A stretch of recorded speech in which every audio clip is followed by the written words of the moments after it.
ring tools are very interesting tools. Start off with, this is my old ring tool. I think it's made by Hamlet, and it is a wonderful tool, but really you can only make one size ring, and I kind of botched it up. I didn't pay attention to the instructions on how to sharpen it, so it really cuts well this way, but this way I screwed it up, and I think I'm kind of running out of metal. So I went to my local Woodcraft and picked up a Robert Sorby ring tool, which is very cool. Because if you notice, I got 1, 2, 3, 4 different sizes of rings I can make. That is neat because I don't have to shape the ring freehand, so to speak. But anyway, it's a neat little setup I've got, and we're going to go with this size. I could tell you what that is. I think it's like a 1/4 inch. But what they want you to do is, I'm going to find, here we got a pencil, is they say take the cutter and actually put it up here, and so I'm going to make a mark right here. That's the edge of the left side of the ring, okay?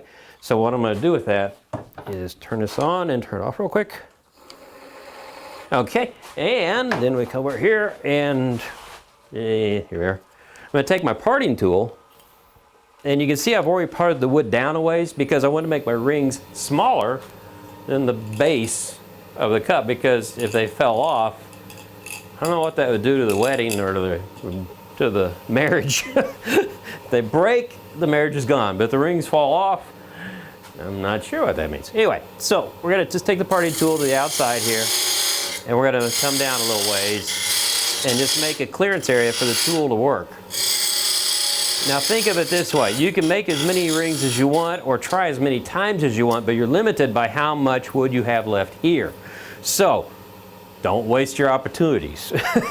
You could run out of room. So now I need to, on this, since they had me turn it sideways, I've got to actually take this now and rotate it to be about like so. So it's kind of at an angle. Let me turn this around so you can see it better. So it's at an angle right now. So that's going to help me do the curving entry cuts first, and then we'll turn it one more time to make the final cut on it. You have to have the tool rest back a little bit so you're off that screw set. But anyway, you can see how this is touching right there, and you want to trail it down a bit. And I'm going in, and now you can see it's starting to shape that ring really fast. All right, this is so cool. You want to use a light touch. You don't want to force it. You can see as I rock this back and forth, you can see how it's making the curve of the ring. Really neat, huh? Let's stop that and see how it looks. Wow, that is good.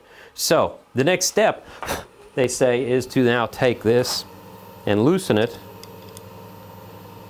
And now it's going to be aiming right in line like this, okay? So if I can get to tighten and do that without slipping, I'll be lucky. Here we go, that's cool. Because what you're doing now is you're gonna make a cut that goes under the lip of the ring, but not all the way through, right? You're not gonna do that until you're ready to finish it up. So now I can bring this in here, right like so. And it cuts in. And once I touch that little side right there, okay, now I'm perfectly halfway through on that. Now, this is where it gets finicky for those of us who have fumbly fingers. But anyway, they want you to take this off now. And we have to flip things. Oops, double flip. That goes this way, that goes on there. And I noticed one thing, this is coated with something, and when I first tried to do this, I couldn't get the threads to engage, and it just took a little wiggling around to get the threading cleared out. And you can see I'm still wiggling around there. But it didn't hurt anything. It was just that coating that got in the way. There we go. So this is a cool tool, and I've been wanting to use one for quite a while, and I'm glad I did, because the fact that you can make 4 different size rings without having to really think about it is really neat. So we're back at that side angle again, and so we're going to start trying to blend this in a bit. And you can see I'm too wide, so I'm going to take my parting tool here and get rid of that excess, get it out of the way. Because this tool's not meant to move a lot of wood, just a little bit. So we're going to tilt it down, come in there, there no. So we got our curve going. Bring it up a little bit to make the cut on the side. That's cutting on the side. Looks good. So, move it one more time. And I think I ridged it just a little bit, so I'm gonna have to go back and clean that up, but sandpaper might do that. This is walnut after all, and it's very nice stuff. So, there we go. Okay, now we're back to where we're straight up and down again, okay? So now, I want to come in there a little bit, establish that some. What I don't want to do is I don't want to go all the way through. Now, because if I went all the way through, sanding the outside would be really tough. This is tiny. I'm not supposed to breathe this dust, but I'm just going to show you real quick without having to go through the effort of putting on my mask and all that junk. I'm going to start at, let me see what I got here. That's 180 grit, fine. I'm going to come in here, and you can see already I just took off that little nick I made in there. But if you sand this now, your life will be a lot easier because trying to hand sand a ring is tough.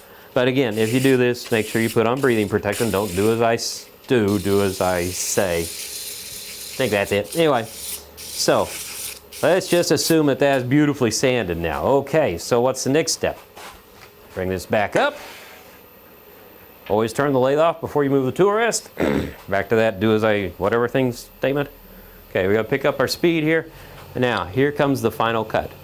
We're gonna come in here, engage. Gonna turn the tool, press in. Ha! Look at that. We got our first captive ring.